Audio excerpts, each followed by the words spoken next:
नमस्कार, वंदे मातरम।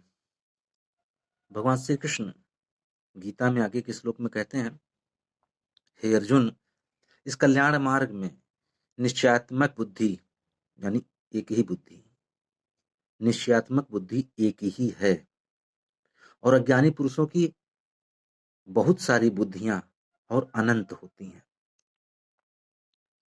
अब एक बुद्धि और बहुत सारी अनंत बुद्धि, इसका फर्क समझ लिया जाए। हम कभी कभी बहुत तनाव में, बहुत टेंशन में, बहुत उलझन में भरे होते हैं और हमारा मस्तिष्क, हमारा शरीर कहता है कि हमें कोई बीमारी है। लेकिन बीमारी है क्या, हम बता भी नहीं सकते, हम कह भी नहीं सकते, लेकिन मस्तिष्क का प्रभाव शरीर पर जरूर पड़ता है।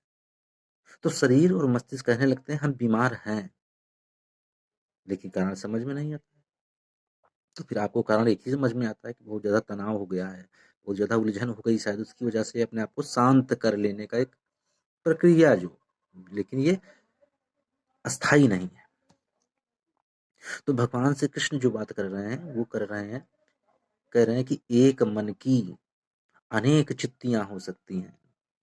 एक मन खंड खंड भागों में बट सकता है, अनंत हो सकता है, क्योंकि जो उसकी भौतिक इच्छाएं हैं, जो भौतिक कामनाएं हैं, उसके कारण उसका चित्त अशांत है, अनंत हो गया है, खंड खंड में विभाजित हो गया है।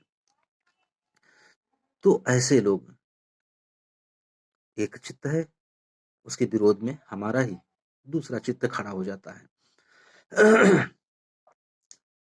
हम बच्चे को कह सकते हैं कि खूब तरक्की करें, प्रमोशन ले, सभी आशीर्वाद देते हैं, तरक्की करो, प्रमोशन हो। भाई पैर छूते हैं तो कहते हैं खूब तरक्की करो। जब आप तरक्की लगा देते हैं एक शब्द, तो तरक्की तो हो ही नहीं सकती। तरक्की आप तभी ले सकते हैं, तभी उन्नति कर सकते हैं, जब आप बेईमान हो, अनैतिक हो। लेकिन दूसरी तरफ कहा जाता है कि आप ईमानदार भी बनिए। तो आपके चित्त की दो अवस्थाएं हो जाती हैं। अब चूंकि डिवाइडेड हो गया अंदर, एक युद्ध शुरू हो गया आपस में, तरक्की भी करनी है, ईमानदारी भी करनी है, तो दो चीजें एक साथ हो नहीं सकती। तो फिर हम क्या करते हैं, एक उपाय निकालते हैं। बाहर ईमानदारी और अंदर बेईमान, दो चित्तों में डिवाइडेड, यानी अपने आप से लड़ाई। तो मारल मैन, मारल मैन लिखता है, एक किताब लिखी है, नैतिक आदमी अनैतिक समाज में। नैतिक हो करके, अगर वास्तव में आप नैतिक होना चाहते हैं, ईमानदारी है, तो सड़क पर भीख मांगने में भी आपको सम्राट जैसा अनुभव होना चाहिए। अगर आप नैतिक की बात करते हैं, ईमानदारी की बात करते हैं, तो इस तरह से हमारे मन में ईमानदारी और बेईमानी दोनों छा जाती हैं।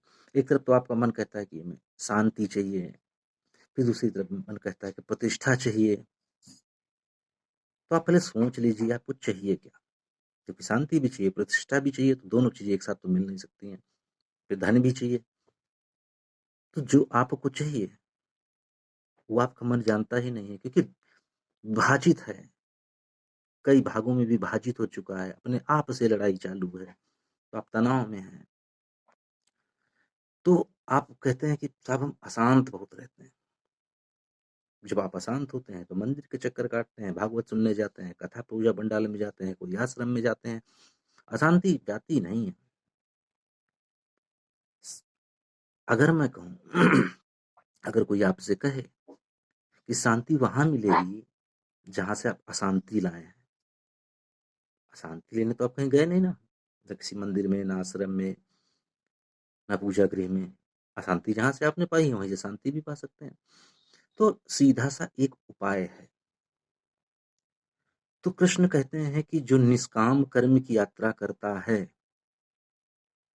उसकी ये कामनाएं खंड-खंड होकर के गिरने लगती हैं और उसके पास एक स्वस्थ चित्त होता है, निश्चयात्मक बुद्धि हो जाती है। और जहाँ पर एक मन होता है, द्वंद नहीं होता है, वहाँ संगीत होता है, वहाँ शांति होती है, वहाँ सौंदर्य होता है, वहाँ कविता होती है। तो जोशुआ लिबमैन विचारक और लेखक वो लिखते हैं, उन्होंने किताब लिखी peace of mind. Peace of mind means कि मन की शांति।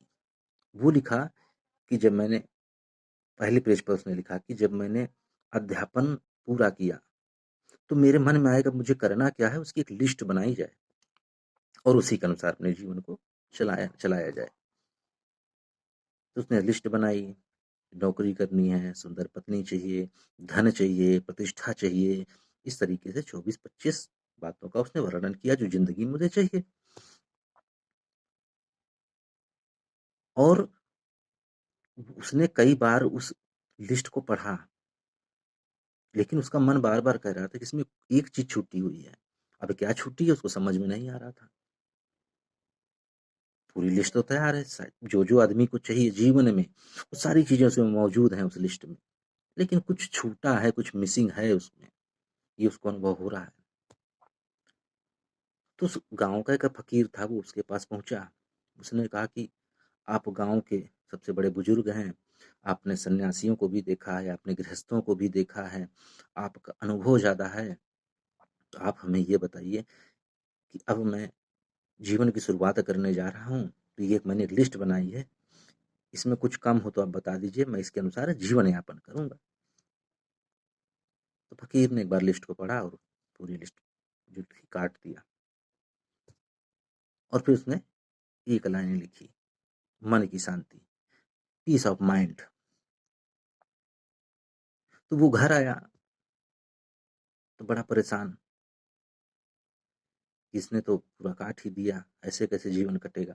तो अंतिम उम्र के पड़ाव में जब वो पहुंच गया, अंतिम पड़ाव पहुंचा है, तो उसने लिखा है कि उसने काटा ही कि उसने फाड़ के फेंक दिया होता उस लिस्ट को, तो कुछ दूसरी बात होती।